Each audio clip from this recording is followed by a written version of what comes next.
செந்தில் பாலாஜியுடைய நிலைமை கட்டுக்குள் வைக்கப்பட்டிருக்கும். ஏன்னா செந்தில் பாலாஜியுடைய அத்தனை தகுடு தத்தங்களும் யாருக்கு தெரியும்? அதிமுக தொண்டனுக்கு தெரியும். இப்போ அந்த நிலை இயற்கையாகவே உருவாக்கியது திமுக. விஜய் பாஜக வழியாக அதிமுகவுக்கு வருவதை தவிர விஜய்க்கு வேறு வழியே இல்லை. எம்ஜிஆர் ஜெயலலிதா 2 பேரும் திமுகவை எதிர்த்து எப்படி பெரிய சட்ட வல்லுநர்களை வைத்திருந்தார்களோ அது போன்ற ஒரு ஆள் இல்லைங்க. எம்ஜிஆரும் ஜெயலலிதாவும் உச்ச நீதிமன்றத்தில் மூத்த வழக்கறிஞர்களை வைத்து நீங்கள் சட்ட போராட்டங்களை பல முறை நடத்தியிருக்கார். அதனுடைய விளைவுதான் எம்ஜிஆர் ஆட்சி அமைந்தது. கருணாநிதி எதிர்த்து உலக சுற்று வாலிபன் கொளுத்தப்படும்.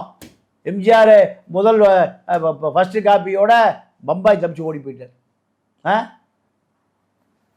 சென்னையில் இத்தனை டப்பிங் ஸ்டுடியோ இருந்த காலத்துலேயும் உலகம் சுற்று வாலிபன் பம்பாயில் டப்பிங் செய்யப்பட்டது.